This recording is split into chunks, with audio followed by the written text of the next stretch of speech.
the basis of your experience right now. This is the fundamental of your experience. Bhava means sensation, out of which comes emotion. Right. Ra means raga, or the tune. The tune is not yours, the existence has already set the tune. You cannot set the tune.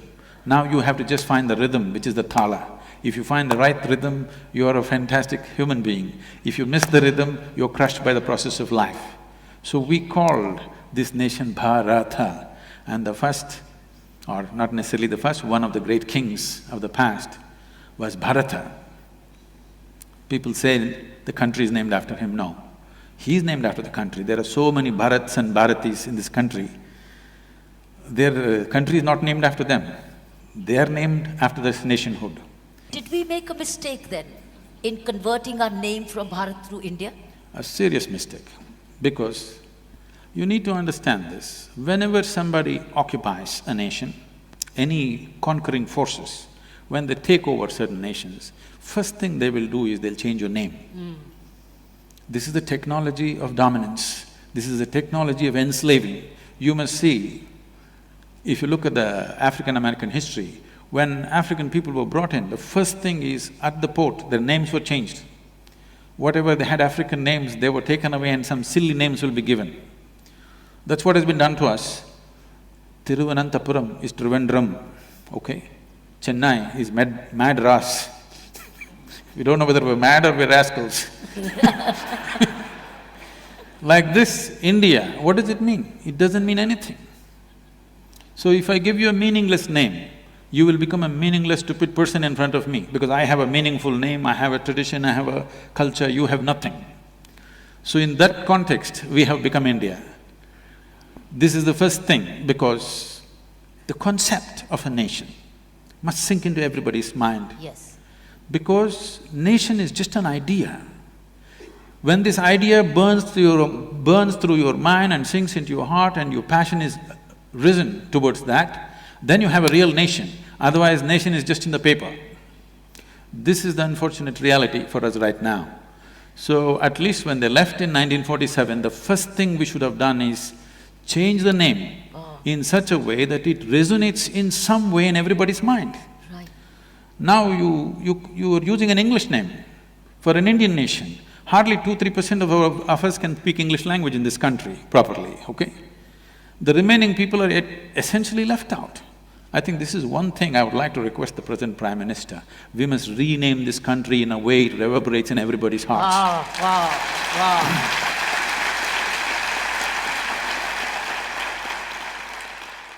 I know a whole lot of intellectual crowd will say, what is in a name? Yes. Okay, call yourself Tobu, call yourself Momo. People are doing that. Yes. I'm not saying… I'm not against anything. All I'm saying is, when you utter your name, you must understand there is sound. Whatever we utter is only a sound.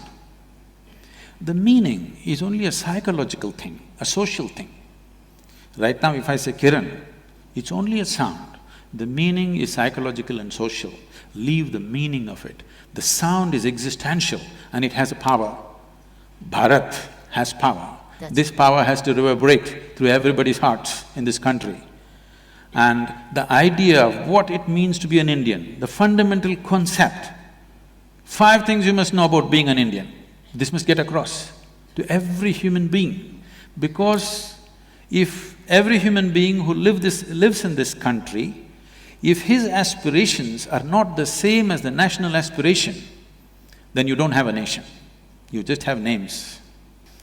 It is not just that the name will do everything. Name has to inspire passion in people for the nation. Yes. Right now, they have only hormonal passions going. There's no passion for the nation. Yes. Okay? Yes. So that is why what is happening to the woman is happening. Yes. So, it is not that a name is a solution for everything, but nationhood. Why nationhood is important is, why can't we think about the whole world? We can. But nationhood is the largest piece of humanity that you can be committed to right now. That's why a nation is important. When we say you are committed to this nation and its well-being, That means at least if not 7.2 billion people, at least you're committed to 1.2 billion, 1.25 billion people, which is a great step from being committed to your own personal well-being. Yes. So in that sense, nation is important. As a spiritual being, for me, I'm not a nationalistic person that way. I would like to look at every human being and every creature on this planet the same way, that's how I am. But nation is important because the scope of one's passion, involvement and concern has expanded beyond likes and dislikes of two people sitting here. I think with the return, as we notice, return of Hindi much more. In the last 10 days, Hindi has returned much more. So we might hear Bharatvasi much more, Bharatiya much more. You're leaving us out, we are from the south. Then you learn a little bit of Hindi then. No, we won't. You won't? No. Why? That is why I'm telling you, it is not the sameness which binds us.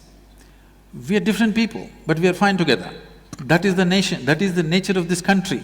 That is what has to be encouraged. Okay. You don't try to teach everybody Hindi. You don't try to teach everybody Tamil. I speak Tamil, you speak this thing, you eat paratha but I eat idli, I think that's the best thing, you think that is the best thing, it doesn't matter. But we have no issues. In the same family you can work… 5 people are there, they're worshipping 5 different gods, but no problem, in the same room. I don't see an imposition, I see more of a promotion. That's what I feel. That will happen anyway. We are in a cusp, where we are in a position today, we've got a decisive mandate. I'm not being political, but that's a political reality today. We have a decisive mandate today. Where does this mandate begin from? And where do we all fall in? Where do we fall in place? Because this is being webcasted and millions of people are watching you all over the world as Indians. I think we've got 2 responsibilities. One is a people's responsibility, I have the others is a decided leader's. from now on I will not use the word Indian.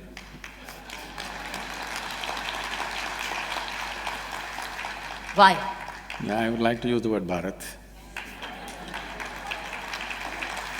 I told you, Hindi is coming in. I have started the movement. That's the Hindi name of India anyway. No, it is Hindustan. We also call it Hindustan. Yes, actually, Hindustan describes the geography, Bharat describes the culture. Right. I think a time has come Very nice. where our identity has to be cultural, because culture is inclusive.